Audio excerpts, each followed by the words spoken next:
the dismissive attitude and said odds with what was revealed in documents, reports, and internal memos.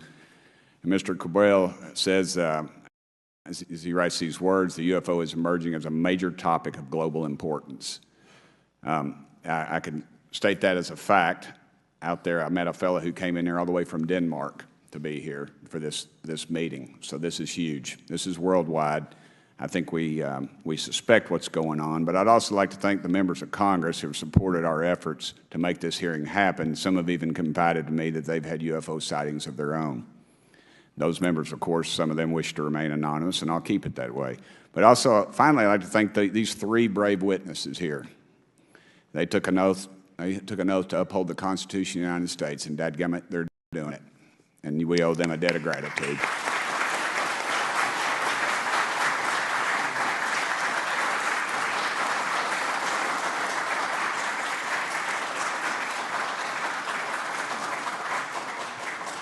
Y'all quit clapping. You're cutting in on my time. Just kidding. These folks, they've got nothing to gain from this, and I think you're going to find out that they've endured quite a few slings and arrows. We need to remember them in our prayers and their families. And I'm thankful to them for their honest testimonies. They have done interviews and appeared in documentaries like Accidental Truth to get their stories out there, and now they are all here to testify under oath for Congress. It's been so difficult to get here today. I've said, in the Baptist church, we'd say that the devil's in our way, and the devil has been in our way through this thing.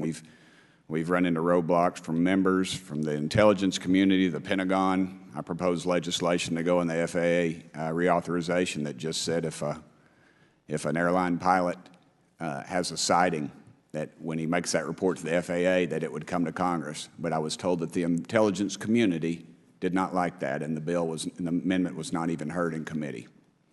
I think it's time for this country to take back our country.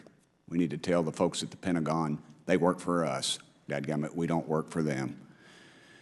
And that's exactly the point. This is an issue of government transparency. We can't trust a government that does not trust its people. We're not bringing little green men or flying saucers into the hearing. Sorry to disappoint about half y'all. We're just going to get to the facts. We're going to uncover the cover-up, and I hope this is just the beginning of many more hearings and more people coming forward about this. And I yield back the remainder of my time. I think, is it to Representative Luna, Mr. Chairman, or is that? Yeah, we'll call Ms. Luna for her statement. The circumstances surrounding UAPs has captivated the attention of the American people for decades, ingrained in even the minds of our nation's leaders from Jimmy Carter to Barack Obama, Hillary Clinton to Donald Trump, Marco Rubio to Chuck Schumer, John Radcliffe to National Security Council officials. Yet from Roswell, New Mexico to the coast of Jacksonville, Florida, the sightings of UAPs have rarely been explained by the people who have firsthand accounts of these situations. This is largely due to the lack of transparency by our own government and the failure of our elected leaders to make good on their promises to release explanations and footage and mountains of overclassified documents that continue to be hidden from the American people. This isn't just how I feel. In fact, the American people largely believe that the government has actively covered up the truth about UAPs. One poll in particular found that 68% of Americans believe that the government is hiding information about UAPs and not being honest about what we know about them. And from my personal experience, I believe the same thing. Another poll found that nearly half Americans believe that the federal government is doing a very bad or somewhat bad job of dealing with reports of UFO sightings. As Representative Burchett just referenced on the FAA bill that just went through, you can tell that that's exactly happening. Considering the thousands of testimonies and videos taken on people's phones and eyewitnesses' accounts made by credible witnesses such as doctors, pilots, scientists, and active duty service members, it is unacceptable to continue to gaslight Americans into thinking that this is not happening or that the potential of intelligent life forms exists other than humans. Even more alarming is the fact that these eyewitnesses are many times service members and have no assurance that their lives will not be negatively impacted or even harmed by their experiences. In being an active duty service member working on an airfield, I've had conversations with many pilots where they were in fear of coming forward for retribution and or being taken off flight status. How do we know this? Because the government has said nothing to assure us otherwise. They have also did nothing to calm the concerns of over 20% of Americans who have reported to have seen UFOs or UAPs. We are simply told not to question the government and that the government has it under control.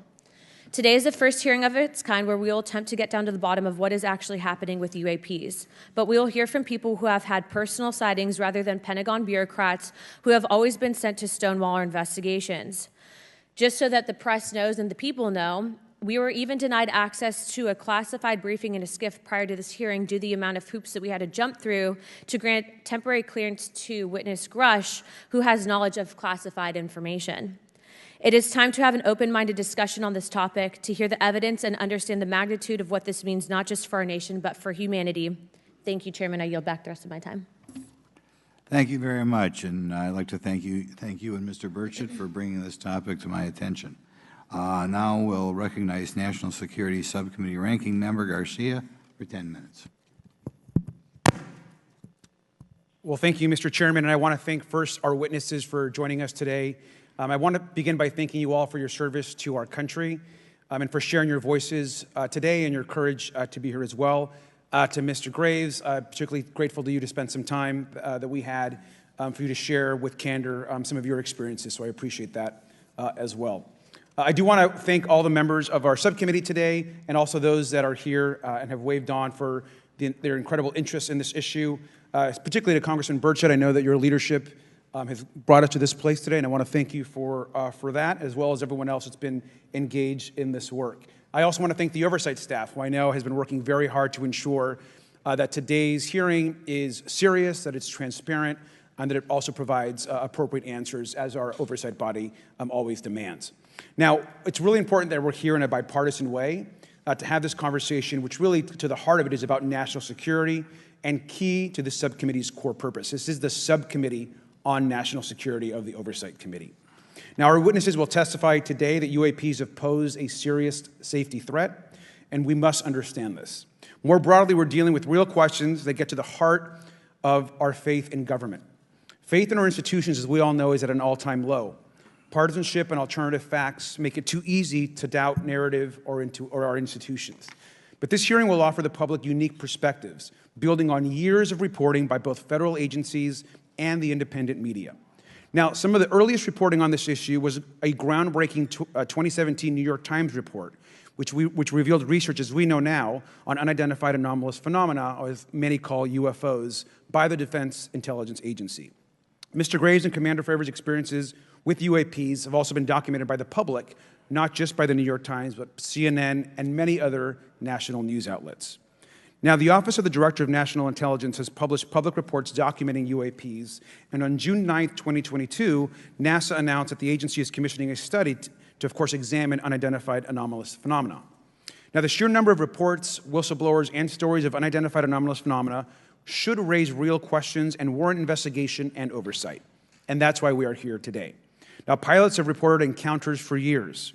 Now, because of the stigma around reporting these incidents, we still don't have a complete picture of actually what's going on, particularly as our witnesses will testify on the civilian side, and that is a real problem that we have today in the country. Now, it's very important that we show that Democrats and Republicans in Congress can come together in a bipartisan way to cut through misinformation and to look at the facts in a serious and thoughtful manner. If we are to advance oversight and public disclosure, we must also gain the broad support of the public. We will succeed getting facts out to the public faster if there is a broad public support as part of the process. Now, I understand fully the Department of Defense is hesitant to share information that could also undermine our national security by revealing information on the capabilities of our own aircraft, our sensors, and other sensitive material. At the same time, many people believe that we're withholding information from them, and that is dangerous also. I believe in openness and transparency. That is also the role of Congress. And I want to trust that the American people will be able to weigh the evidence and make up their own minds. Now, we have incidents where sensors, sometimes even multiple types of sensors, detect things that we cannot explain. UAPs, whatever they may be, may pose a serious threat to our military or civilian aircraft, and that must be understood. Now, my career and training as a longtime and career educator and teacher and researcher tell me that we should never rule anything out. We know that our space, of course, is vast and undiscovered. I also want to note that Mr. Sean Kirkpatrick, Director of the All-Domain Anomaly Resolution Office, the component of the DoD office that investigates UAP data, has testified before the Senate this year that his unit has found no evidence of extraterrestrial activity. NASA has also stated that they don't have evidence of extraterrestrial life either, and we've heard this, of course, from some of our government agencies. And we should remind viewers and witnesses, which I think is really important, that we also cannot share classified information in public settings. But questions, of course, remain that people want to see data and information for themselves. The enormous interest in the hearing today underscores the importance of a fair and open look at the evidence from witnesses who can share their unique perspectives. Now, I know I certainly have a lot of questions, and I know that all the members of our committee do as well. We should come to this hearing with an open mind, and we should not let our existing ideas restrict us on either side. I hear over and over from many agencies the stigma around reporting and investigating UAPs prevents us from getting real answers. We know that whistleblowers have reported harassment, intimidation, or stigma as well, and this is not acceptable. If people can't report incidents which would have national security or safety implications, then that also has serious consequences for us. As ranking member of this subcommittee, I know my job would be completely impossible if whistleblowers or others feel intimidated to come before this committee. We can't be afraid of asking questions, and we can't be afraid of the truth. I'm proud to say that this hearing builds upon bipartisan work by members of the House and Senate dating many years back, which has sought to increase awareness within the Department of Defense and to mandate more of Congress of UAPs. We know the Senate is taking up an amendment to their defense authorization bill, which will create a commission with broad declassification authority, and we should all agree that that is an important step. Members of both parties and senior officials in multiple administrations have taken an interest in this issue, and we're proud to carry and build that confidence in the American people. This hearing will also not be the end of this discussion, but a new chapter and start to years and years of work that many folks, both in the public and within government, have been working on. We should encourage more reporting, not less, on UAPs. The more we understand, the safer we will be. We will hear testimony from witnesses today with a long record of service to the American people and with subject matter expertise. Our witnesses have a unique opportunity to share their perspective, insights, and their experiences with the American people. And I encourage all of my colleagues to engage with these difficult questions with an open mind and to follow the facts on behalf of our country. I also just want to say more broadly that we should look at this hearing and believe that everything is on the table as it relates to UAPs. I think an open mind is absolutely the best. I want to yield the 2.5 minutes, the remainder of my time, to the representative from Florida, Representative Moskowitz, for an opening statement. He also has been very much engaged in this issue, and I want to thank him for his leadership. Congressman. Thank you, Ranking Member Garcia. Thank you, Mr. Chairman. I want to thank Tim Burchett and Anna Paulina Luna for their leadership in pushing this hearing forward. I want to thank, obviously, committee staff and their staff working on this on a bipartisan basis because many Americans are deeply interested in this issue, and it shouldn't take the potential of non-human origin to bring us together. Additionally, I want to thank the witnesses for coming forward to share your perspectives, your thoughts, and the sightings of UAPs. Unlike other hearings many times in Congress, you're not here to help a political party, but you're here to share information with the American people. And it's not something that is just going on in this administration. It's something that's spanned many administrations. For decades, many Americans have been fascinated by objects mysterious and unexplained, and it's long past time that they got some answers. The American public has a right to learn about technologies of unknown origins, non-human intelligence, and unexplainable phenomena. Those are not the words of a UFO Twitter account, though that is a direct quote from Majority Leader Chuck Schumer, that the American public has a right to learn about technologies of unknown origins, non-human intelligence, and unexplainable phenomena. In an interview with Fox News, recent former Director of National Intelligence John Radcliffe confirmed the U.S. government is aware a lot more sightings of UAPs, and that they have not made that information public. I quote, "There are a lot more sightings that have not been made public," Radcliffe said to Fox News. For me, this hearing is about transparency. We unfortunately live in a time in which many people distrust government and our institutions, and overclassification of information away from the American public or even Congress contributes to today's politics. The American people have regular questions. What are UAPs?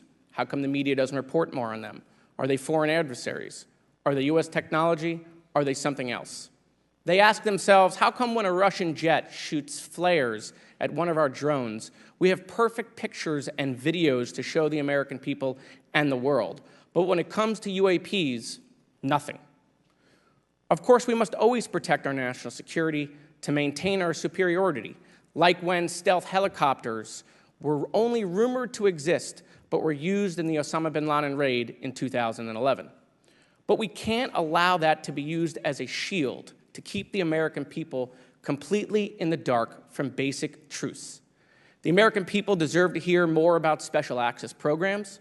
Congress has a right to know if there's any unsanctioned weapons development, satellite imagery that has not been provided to Congress. Congress created the All-Domain Resolution Office in the NDAA of 2022. In its initial analysis, there are 171 uncharacterized UAP reports, and this is the words from the report, that appear to have demonstrated unusual flight characteristics or performance capabilities. I believe more information is known about the 171 instances. It's time for Congress to reinsert ourselves. I call on our military leaders and intelligence officials to release more information to the American people about UAPs. And to our military leaders, if there's nothing to conceal, let Congress go to Wright-Patterson Air Force Base, the Dugway Proving Ground, or even Groom Lake in Nevada. We should have disclosure today. We should have disclosure tomorrow. The time has come. Thank you, Ranking Member. Thank you, Mr. Moskowitz, and I would yield back now to our chairman. Thank you. Right, now I'd like to introduce our witnesses. Our first witness is Lieutenant Ryan Graves.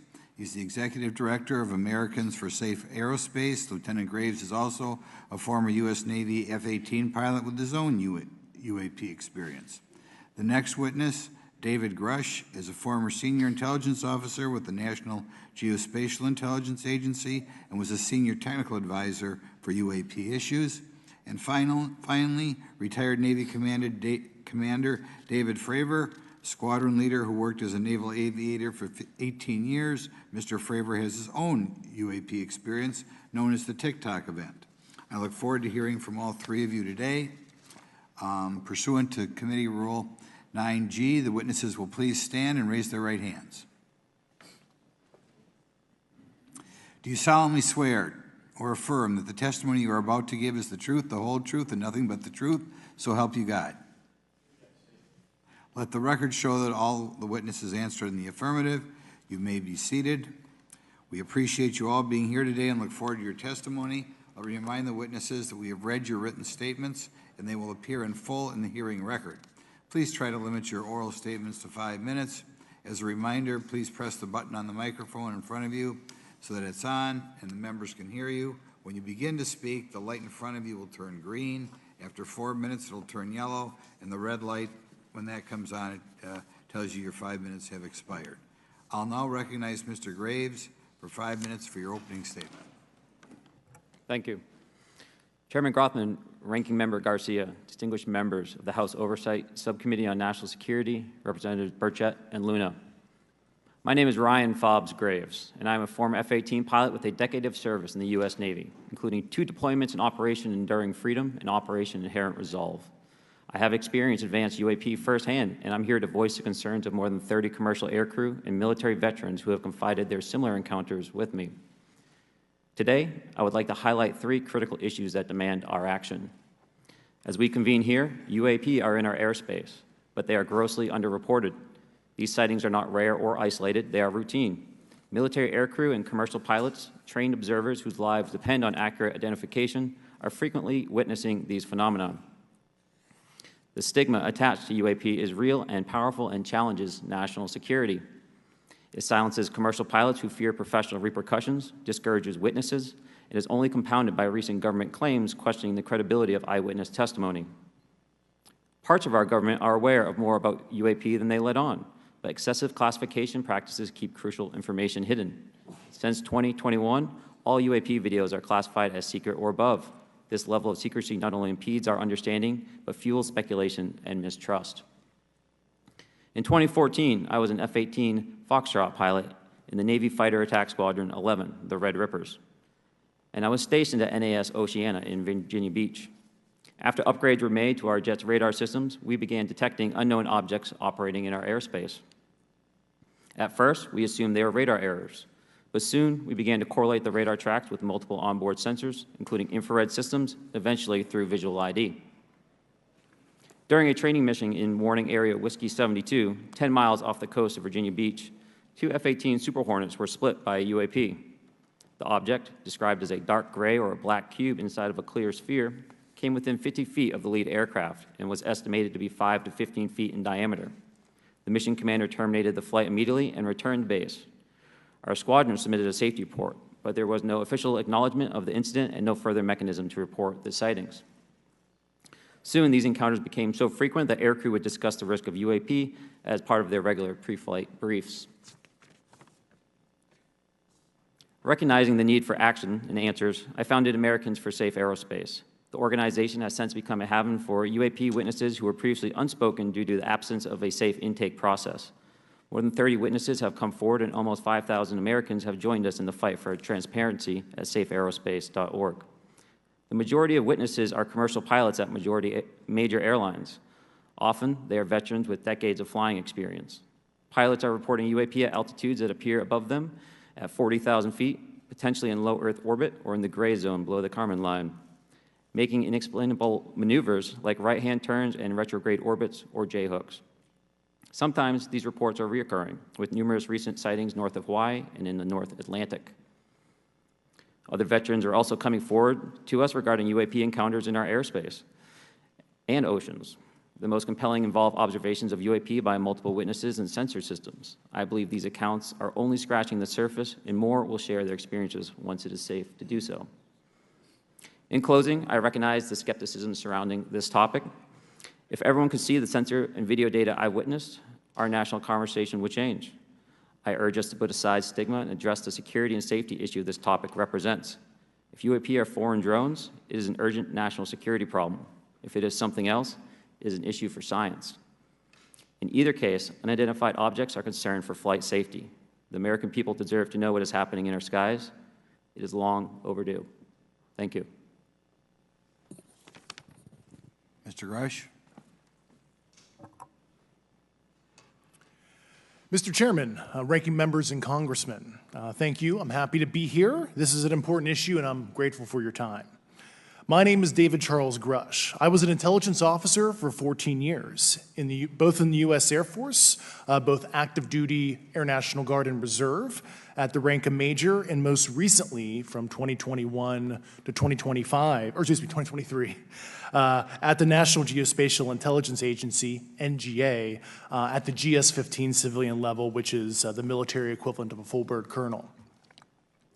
I was my agency's co-lead in unidentified anomalous phenomena and transmedium object analysis, as well as reporting to the UAP task force, UAPTF, and eventually, once it was established, the All-Domain Anomaly Resolution Office, AARO.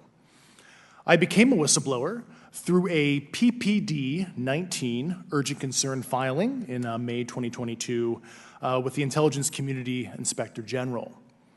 Following concerning reports from multiple esteemed and credentialed current and former military and intelligence community individuals that the U.S. government is operating with secrecy above congressional oversight with regards to UAPs.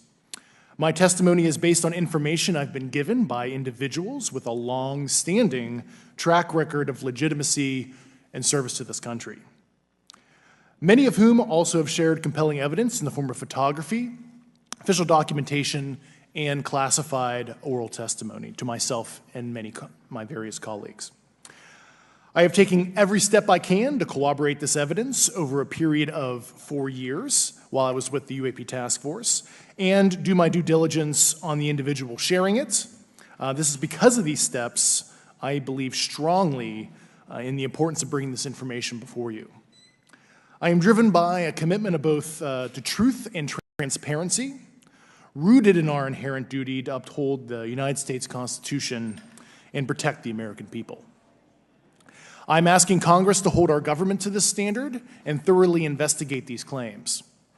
But as I stand here under oath now, I am speaking to the facts as I've been told them.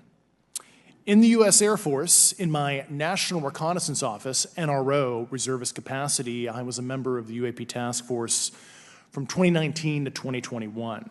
I served at the NRO Operations Center on the Director's Briefing Staff, which included the coordination of the Presidential Daily Brief and supporting a variety of contingency operations, which I was the Reserve Intelligence Division Chief backup. In 2019, the UAP Task Force Director asked me to identify all special access programs and controlled access programs, also known as SAPs and CAPs, we needed to satisfy our congressionally mandated mission, and we were direct report at the time to the DepSecDef.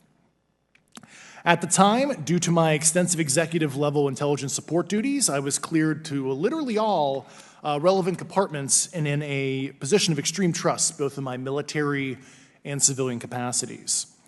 I was informed in the course of my official duties of a multi-decade UAP crash retrieval and reverse engineering program, to which I was denied access to those additional read-ons when I requested it. I made the decision, based on the data I collected, to report this information to my superiors and multiple inspectors general, and in effect becoming a whistleblower. As you know, I've suffered retaliation for my decision, but I am hopeful that my actions will ultimately lead to a positive outcome of increased transparency. Thank you, and I'm happy to answer your questions. Thank you. Commander Fravor? Thank you. Thank you, Mr. Chairman, Congressmen, Congresswomen. I want to first thank you for the invitation to speak to the committee on the UAP topic that has been in the news for the past 6 years and seems to be continuing to gain momentum. As you know, my name is David Fravor. I'm a retired commander in the United States Navy. In 2004, I was a commanding officer of Strike Fighter Squadron 41, the world-famous Black Aces. We were attached to Carrier Wing 11, stationed on board the USS Nimitz, and had begun a 2-month workup cycle off the coast of California. On this day, we were scheduled for a 2v2 air-to-air training with the USS Princeton as our control. When we launched off Nimitz, my wingman was joining up. We were told that the training was going to be suspended and we were going to proceed with real-world tasking. As we proceeded to the west, the air controller was counting down the range to an object that we were going to, and we were unaware of what we were going to see when we arrived. The controller had told us that these objects had been observed for over 2 weeks, coming down from over 80,000 feet, rapidly descending to 20,000 feet, hanging out for hours, and then going straight back up. For those who don't realize, above 80,000 feet is space. We arrived at the location at approximately 20,000 feet, and the controller called merge plot, which means that our radar blip was now in the same resolution cell as the contact. As we looked around, we noticed that we saw some whitewater off our right side. It's important to note that the weather on this day was as close to perfect as you could ask for off the coast of San Diego. Clear skies, light winds, calm seas, no whitecaps from waves. So the whitewater stood out in a large blue ocean. All 4 of us, because we were in F-18Fs, so we had pilots and Wizzo in the back seat, looked down saw a white tic-tac object with a longitudinal axis pointing north-south and moving very abruptly over the water like a ping-pong ball. There were no rotors, no rotor wash, or any sign of visible control surfaces like wings. As we started clockwise towards the object, my Wizzo and I decided to go down and take a closer look with the other aircraft staying in high cover to observe both us and the tic-tac. We proceeded around the circle about 90 degrees from the start of our descent, and the object suddenly shifted its longitudinal axis, aligned it with my aircraft, and began to climb. We continued down another 270 degrees, nose low, where the tic-tac, or we considered 270 degrees to where, and we went nose low to where the tic-tac would have been. Our altitude at this point was about 15,000 feet, and the tic-tac was about 12,000. As we pulled nose onto the object, within about a half mile of it, it rapidly accelerated in front of us and disappeared. Our wingmen, roughly 8,000 feet above us, lost contact also. We immediately turned back to see where the whitewater was at, and it was gone also. So as we started to turn back towards the east, the controller came up and said, "Sir, you're not going to believe this, but that thing is at your cap point, roughly 60 miles away in less than a minute. You can calculate the speed." We returned to Nimitz. We were taking off our gear. We were talking to one of my crews that was getting ready to launch. We mentioned it to him, and they went out and luckily got the video that you see, that 90-second video. What you don't see is the radar tape that was never released, and we don't know where it's at, of the active jamming that the object put on an APG-73 radar, and I can get into modes later if you're interested. What is shocking to us is that the incident was never investigated. None of my crew were ever questioned. Tapes were never taken, and after a couple days, it turned into a great story with friends. It wasn't until 2009 until Jay Stratton had contacted me to investigate. Unbeknownst to all, he was part of the ATIP program in the Pentagon led by Lou Elizondo. And there was an official report that came out that's now on the internet. Years later, I was contacted by the other pilot, Alex Dietrich, and asked if I'd been contacted, and I said no, but I'm willing to talk. I was contacted by Mr. Elizondo, and we talked for a short period of time, and he said we'd be in contact. A few weeks after that, I was made aware that Lou had left the Pentagon in protest and joined forces with Tom DeLonge, Chris Mellon, Steve Justice, and others to form Two Stars Academy, an organization that pressed the issue with leading industry experts and U.S. government officials. They worked with Leslie Kean, who is present today, Ralph Blumenthal, and Helene Cooper to publish the articles in the New York Times 2017 New York Times, and it removed the stigma on the topic of UFOs, which is why we're here today. Those articles open the door for the government and public that cannot be closed. It has led to an interest from our elected officials who are not focused on little green men, but figuring out where these craft are, where they're from, the technology they possess, how do they operate. It also led to the Whistleblower Protection Act and the NDAA. There are multiple witnesses coming forward to say that have firsthand knowledge, and Mr. Grusch just covered that. What concerns me is that there's no oversight from our elected officials on anything associated with our government processing or working on craft. Believe not from this world. This issue is not a full public disclosure that could undermine national security, but it is about ensuring that our system of checks and balances works across all work done in the government using taxpayer funds. Relative to government programs, even unacknowledged WAVE programs have some level of oversight by the appropriate committee members in the House and Senate, and this work that is said to be occurring from whistleblower testimonies should not be exempt. In closing, I would like to say that the Tic Tac object we engaged in 2004 was far superior to anything that we had on time, have today, or are looking to develop in the next 10 years. If we in fact have programs that possess this technology, it needs to have oversight from those people that the citizens of this great country elected in office to represent what is best for the United States and best for the citizens. I thank you for your time. Thank you very much. Thank you very much. I know it's very difficult for all of you, all you've done in the past to try to illuminate this issue. Call on myself first for some questions. I'm going to start with Mr. Graves. Are pilots that you interact with as part of your organization, do you feel adequately trained and briefed on how to handle encounters with UAPs? No. Right now, military witnesses to UAP have limited options for reporting UAP, but more concerning is that commercial aviation sector has not adapted to the lessons that the military has implemented. The military and Department of Defense has stated that UAP represent a critical aviation safety risk. We have not seen that same language being used in the commercial markets. They are not acknowledging this risk. Okay. What steps do you think you have to be taken to improve a pilot's UAP reporting, be it military or commercial? Right now, we need a system where pilots can report without fear of losing their jobs. There is a fear that the stigma associated with this topic is going to lead to professional repercussions, either through management or perhaps through their yearly physical check. So having a secure system, reducing the stigma, and making this information available through the public is going to reduce the concerns that aircrew have. Could you just give me a little idea of the degree to which reports in the past are not made public right now? Well, I don't think there has been a proper reporting system to gather those reports and thus not report them. So to answer your question, I think there is a dearth of data due to the fact that the reporting has been limited up to this time. Could you tell me why you believe it's, kind of to play the devil's advocate, a reason why some of this stuff should not be available to the public? There's certainly some national security concerns when we use our advanced sensors in our tactical jets to be able to identify these objects. However, there's no reason that the objects themselves would be classified. I would be curious to see how the security classification guideline actually spells out the different nuances of how this topic is classified from the perspective of UAP, not national security. I'll give you a follow-up on that. Assuming that there are reasons why not all this should be made public, this has been around for a long period of time.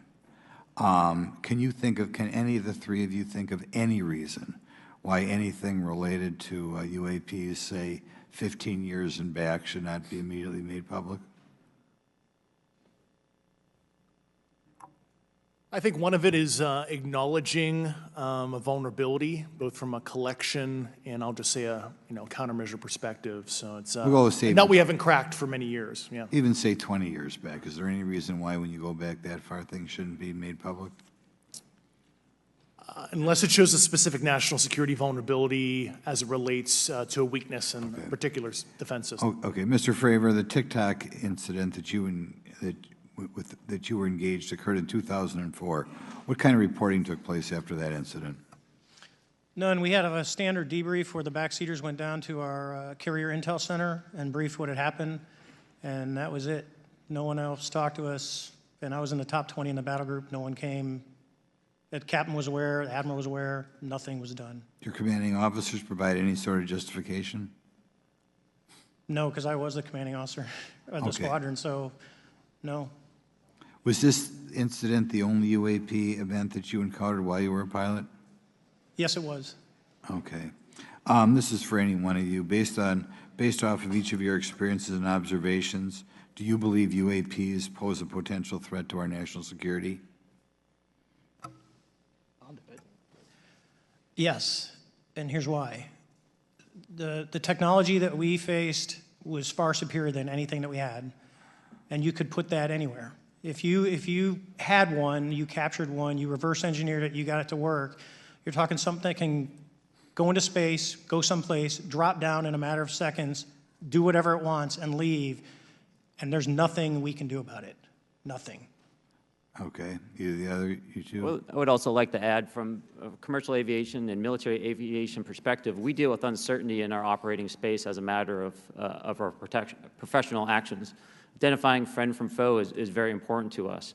And so when we have unidentified targets and we continue to ignore those due to a stigma or a fear of what it could be, that's an opening that our adversaries can take advantage of. What steps should be taken to better understand and respond to UAP encounters in the interest of national security?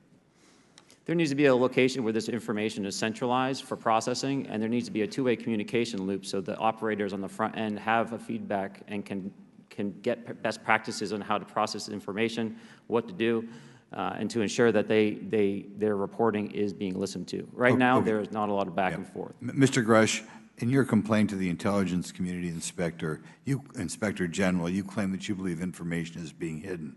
What kind of information do you think was hidden, and do you think it should remain hidden? Yes, I can speak to that very briefly in an unclassified manner. As you know, the preponderance of my complaint was classified to the intelligence communities. Both material acquisition and exploitation activity, also baselining the UAPs but not sharing it with intelligence professionals that are actually doing step briefs to pilots, that kind of information. Yeah. Okay. Thank you very much. Now we'll go to Mr. Garcia. Thank you. Again, thank you all for your service and for testifying today. Want to just talk about UAPs as it relates to what we're seeing in the pilots' interaction with UAPs.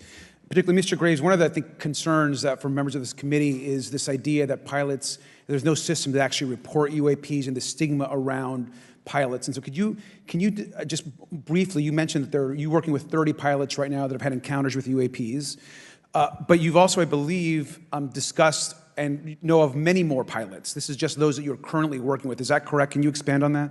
Certainly. I'll break that down in two ways. First, when we were first experiencing these objects off the eastern seaboard in the 2014 to 2015 time period, anyone that had upgraded their radar systems were seeing these objects. So there was a large number of my colleagues that were detecting these objects off the eastern seaboard.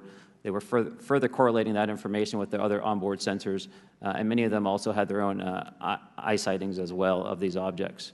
Now, that was our personal firsthand experience at the time. Since then, as I've engaged this topic, others have reached out to me to share their experiences, both on the military side as well as the commercial aviation side.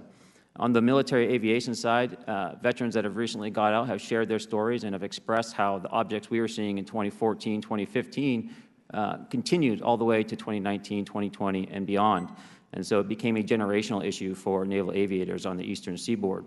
This was something we were briefing to new students. This is something that was included in the notice to airmen to ensure that there was no accidents. And now with commercial aviators, they are reaching out because they're having somewhat similar experiences as our military brothers and sisters, but they do not have any reporting system that they can send us to. And let me just add, both to Mr. Fravor as well as Mr. Graves, not having this system for reporting, would you both agree that it's harmful to not just our national security interests, but to understand this phenomenon of what's happening with UAPs? I think it's actually a travesty that we don't have a system to correlate this and actually investigate. So if you took the East Coast, there's coastal radars out there that monitor our air defense identification zone, so out to 200 miles. they can track these, so when you see them, they could actually go and pull that data and get maneuvering. And instead of just having the airplanes, there's other data sources out there. And I've talked to other government officials on this. So you need a centrally located repository that these reports go to. So if you just stuck it in DOD, you wouldn't get anything out of the Intelligence Committee because they have a tendency to not to talk. But if you had a central location where these reports would come in, not just military, but also commercial aviation, because there's a lot of that going on, especially if you talk to anyone that flies from here to Hawaii, over the Pacific, they see odd lights. So I think you need to develop something that allows you a central point to collect the data in order to investigate. Mr. Graves? I would concur with everything Mr. Fravor said. I'll continue to say that the commercial pilots that have reached out to me through Americans for Safe Aerospace are doing so because they don't feel there's another way for them to report this safety issue. And I think one of the clear outcomes of this hearing already is that there has to be a safe and transparent reporting process for pilots, both on the commercial side and the military side, to be able to report UAPs in a way that's also transparent, but also understands the scope of our national security interests and what may be classified or not. But I think there has to be some sort of system, and so that's something that I hope can be an outcome that this committee can work on. Is there anything else for the two of you briefly beyond this reporting system that you think that we can do as a government to encourage and facilitate more civilian reporting? I think we're doing it right now. Okay, great. I think this hearing is going to show the American people that their government takes this topic seriously. And how about civilians that may not be pilots? What kind of process could be in place for civilians who are not pilots, who may have UAP encounters? Do either of you have any suggestions that could facilitate that? My recommendations would be to make that a sensor-centric operation in order to make it as objective as possible. Okay. Sir, Mr. Fravor? No, I agree with Mr. Graves on that. Okay. Just briefly, I also just want to note, particularly for the two pilots, and I have a question for Mr. Grusch. One of the things that I found fascinating in our discussion, Mr. Graves, last night as well, is that you both described UAPs and formations and the way they are observed in space or in our air, and the way that they move is essentially ways in which current technology or aircraft that we know of are unable to actually function or move. And so will you just, for the public record, again, once again, briefly just either describe or note that aircraft that are being witnessed, particularly by the 30 folks that you're working with, are essentially outside the scope of anything that we know of today and the technology we have today. Mr. Graves, Mr. Fravor? Yes, the objects that are being seen by commercial pilots are performing maneuvers that are unexplainable due to our current understanding of our technology and our capabilities as a country, and that applies for the military as well. Mr. Fravor? Yeah, I concur with that. We have nothing that can stop in midair and go the other direction, nor do we have anything that can, like in our situation, come down from space, hang out for 3 hours, and go back up. Thank you. My last question, and sometimes I know that you have also said some of these answers in the past, but we're trying to get them on the public record as well, which is really important. Mr. Grusch, finally, do you believe that our government is in possession of UAPs? Absolutely, based on interviewing over 40 witnesses over 4 years. And where? I know the exact locations, and those locations were provided to the Inspector General, and some of which to the intelligence committees. I actually had the people with the firsthand knowledge provide a protected disclosure to the Inspector General. Thank you. And Mr. Chairman, I would just say that I think that these questions are important questions, and I look forward to being involved in the process to get those answered. I know there'll be a lot of questions from other committee members, so I yield back. Thank you. We'll go to Mr. Burchett himself. Thank you, Mr. Chairman. Thank you, Mr. Garcia. I would like to have you on my legislation to do just that on the reporting, and we'll get together on that. Maybe you can be my co-sponsor on that. That'd be really cool. Thank you for those great questions. Mr. Graves, again, I'd like to know, how do you know that these were not our aircraft? Some of the behaviors that we saw in a working area, we would see these objects being at 0.0 Mach, that's 0 airspeed, over certain pieces of the ground. So what that means, just like a river, if you throw a bobber in, it's going to float downstream. These objects were staying completely stationary in Category 4 hurricane winds. These same objects would then accelerate to supersonic speeds, 1.1, 1.2 Mach, and they would do so in very erratic and quick behaviors that I don't have an explanation for. Okay. Have you spoken to commercial and military pilots that have seen these off of our East Coast? I have. Okay. Mr. Fravor, I noticed that in the Tic Tac video, it's Tic Tac, like the candy, not TikTok, like the Chinese Communist app. That's correct. Yes, sir. I just want to make that, because my daughter corrected me on that and called me a boomer and said, "Hey, boomer." And I said, "No, baby, it's Tic Tac like the candy. You're going to have to just look it up." And but now I would also like to say today is a day of many firsts. It's a miracle that we're having this meeting, and it's also a miracle that my wife has put up with me for 9 years today. Today is my anniversary, so I want to tell my wife happy anniversary and that I love her very much. As she likes to say, this 9 years have been the best 2 years of her life. So, thank you. Mr. Favor, what astonished you the most about the flight capabilities of these Tic Tac, very briefly? The performance, absolute performance. It was. And you're not aware of any other objects that anybody in the world has, in this world, that has those capabilities? No, I think it's far beyond actually our material science that we currently possess. Are you aware of any other reconnaissance platforms that have tracked or recorded the Tic Tac's maneuvers, maybe the NORAD system or any of the others? I am not. Okay. Mr. Grusch, thank you for being here, brother.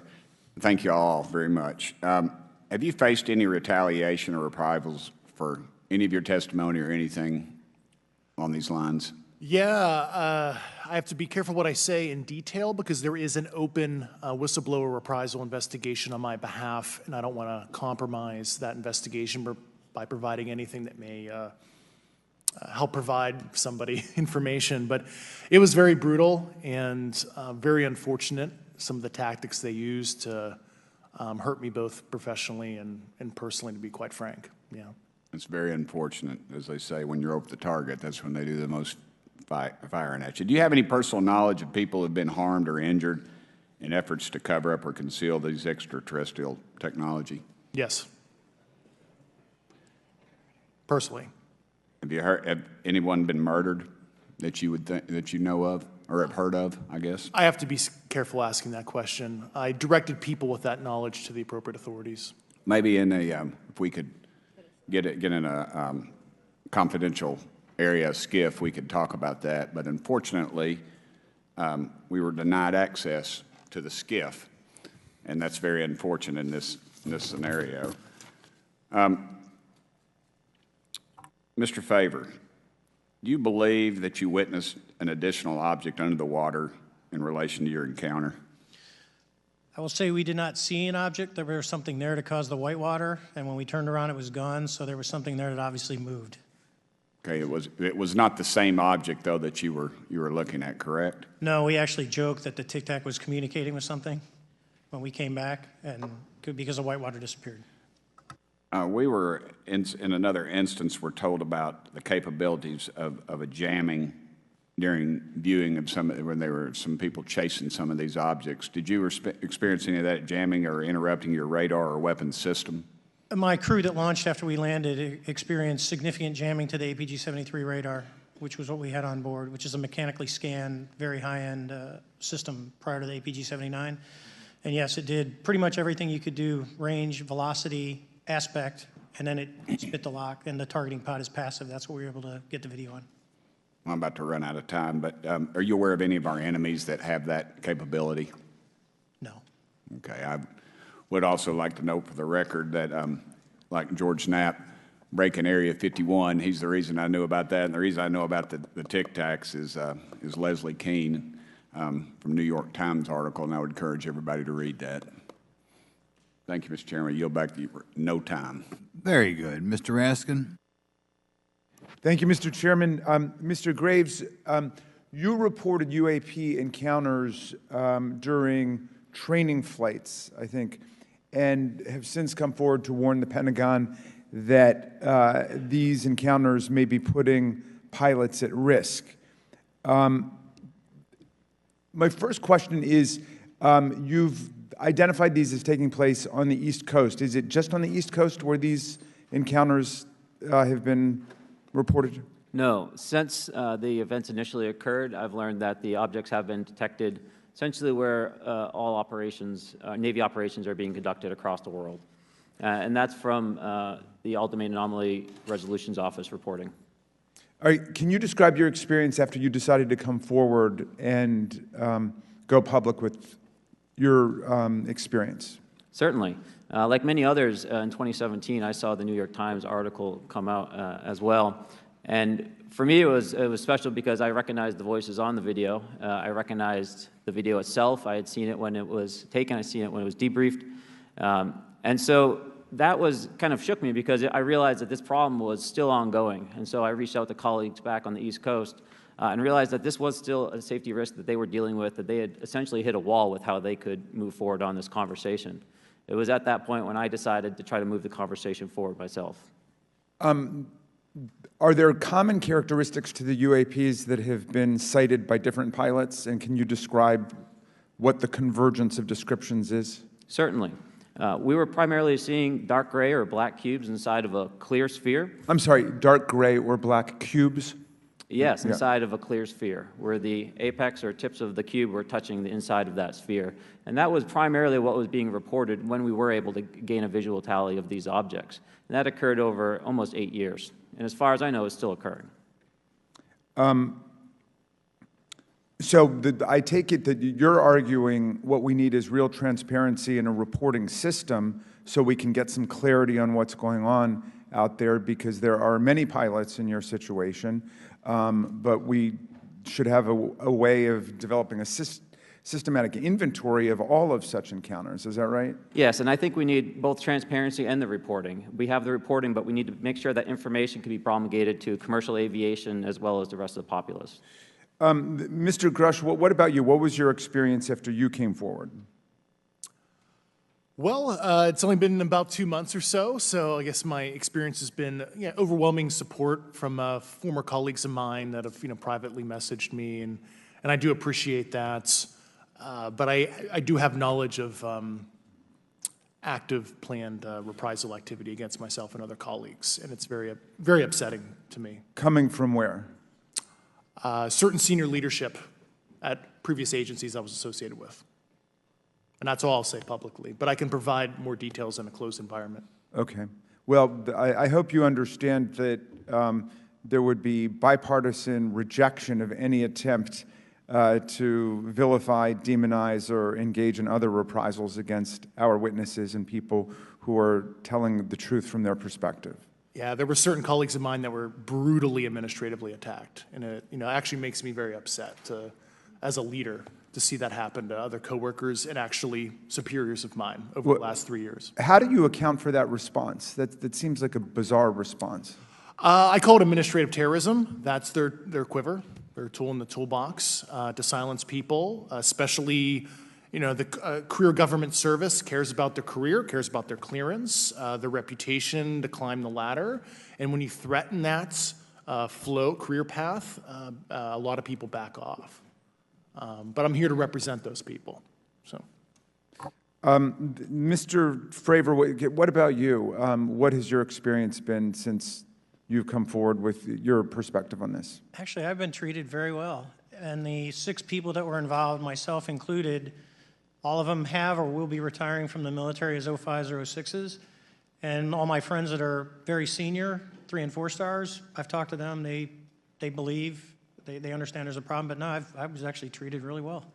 And what is your general interpretation of these phenomena, or what is your current thinking of trying to make sense of them? Well, I'll say, I'm not like a UFO fanatic. It's not me. But I will tell you that what we saw with 4 sets of eyes over a 5-minute period, still, there's nothing, we have nothing close to it. It was amazing to see. I told my buddy I wanted to fly it, but yeah, it's just an incredible technology. All right, Mr. Chairman, thank you very much. I'll yield back to you. Thanks. On to Ms. Luna.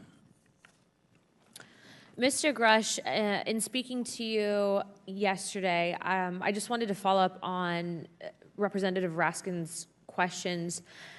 In the last couple of years, have you had incidences that have caused you to be in fear for your life for addressing these issues? Yes, personally. Okay. Yeah. I just want everyone to note that he's coming forward in fear of his life to put in perspective, if they were really not scared about this information coming out, why would someone be intimidated like that? To your knowledge, are NHIs working with adversarial foreign governments in either technology exchange programs or back engineering programs? I don't have data on that. I'm not sure. Have you heard or you had people come forward to present that evidence? Not that particular evidence that you just espoused.